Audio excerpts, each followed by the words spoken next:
I'm Alan Dale, and this is the We Are Tourism podcast in beautiful St. John's, Newfoundland and Labrador, here at a great facility, the JAG Hotel. Now, the JAG Hotel has got a whole unique setup to it. It's a conference center. It's a sound area where concerts will come through. In fact, 2 concerts coming up just in a couple of days. It's an incredible offering to the city of St. John's. Of course, one thing when you hold concerts and things like that in a place like this, you need pretty good sound and stuff like that.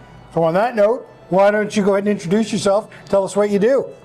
Hi, I'm Michael Donovan. I'm the technical director here at the JAG Soundhouse, which is the performance venue that's here at the new building. So I'm responsible for all the technical elements, lighting, sound, video, any productions that come in, making sure that all of their needs are met. Michael, there's state-of-the-art operation up there. Talk to me a little bit about the Soundhouse. So we're one of the first. I believe we're the only place in Newfoundland, but certainly one of the newest places for sure that has an EAW Anya rig, and what that is, the PA, the sound system, the speakers themselves. It's an intelligent rig in that you can, excuse me. You can fine-tune it to meet the space like you can with most rigs, but it also takes care of some of it on its own. For example, it can sense the shape of the room, and because Soundhouse can be configured in different ways depending on how the ear walls are in, it's very useful in assisting, we'll say, the sound techs in making sure that the sound is just right, even though the room shape is changing, right? Or the number of people in the room, or that sort of thing. So we still had the engineers come down from EAW and do the fine tuning like you do with any rig, but now the technology within it helps, say even with the changing of the room, make sure the sound is just perfect. Michael, how many people will be on your team, like at an event and stuff like that, when you're running a big event? I mean, it mainly depends on the event itself. Right now, full-time, it's just myself and another fellow. But a typical show, you've got a typical concert, you've got your front of house engineer, your monitor engineer, your lighting designer, you've got 2 or 3 guys on stage, you've got a video tech, you've got 2 or 3 camera operators, the backline tech. So, I mean, your standard show, 6 to 10 people. Wow. Right, and then bigger as the shows get bigger. And it's got to be perfect, right? I mean, it's the make or break of the event, right? Yeah, no, exactly. You got to make sure that, right? Lighting too. Like, walk me through that. So we've got, I'd say we've got about 100 moving lights, give or take. It's all everything color mixes, everything moves, so you can really get in there and really fine tune the looks. You know, gone are the days of gel when you had to put colored filters in front of lights, right? Gone are the days of sending a guy up in a ladder or a lift and manually focusing the light. It's all done from the desk now, right? So we've got 3 trusses on stage, plus our front of house truss, our front light truss. And then there's another truss that hangs from the main rig that has one of our video walls, and then some more lighting on that.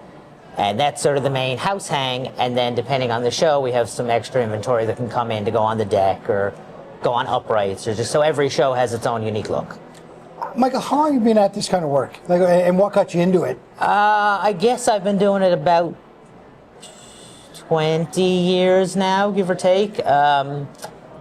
Classic, like, junior high school drama club. Is that right? Right, honest to God, yeah, here in town, IJ and then Bishops.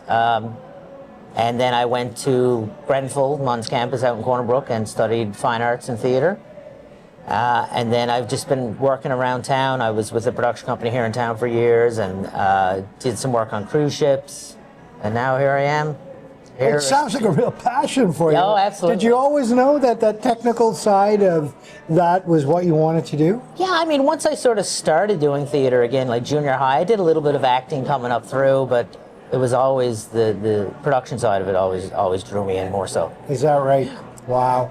I tell you, you know, when you have a venue like this in your city, it is a big part of the hospitality industry. It's what brings events here and then the follow-on tourism. Talk to me about the importance of having something like this in our community.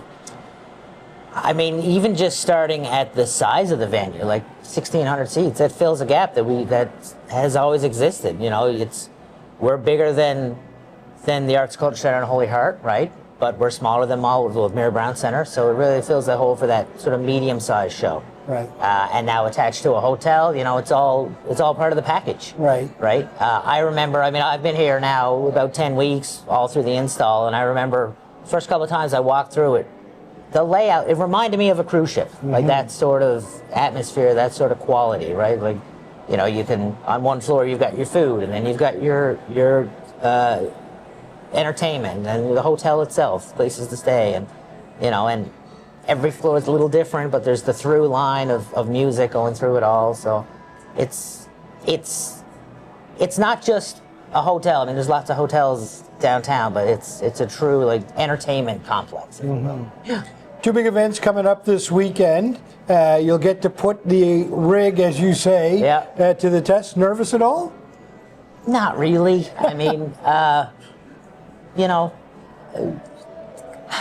I don't want to downplay it, but I mean, concerts are sort of the easier thing, right? Okay. And I mean, we're used to loading in, say, at a stadium in the morning and putting it up and having the show, and now the rig is already here. So obviously, you know, it's the first real test of the rig. So yes, there's a bit of nerves there, because make sure everything's good. I mean, we've been through it with a fine-tooth comb over the past few weeks, of course, and even now with the convention here, it's getting a little bit of a test. But like you say, the first proper test will be Pledge Soul and then Allen. So, but I'm feeling good. You know, we've really done our homework.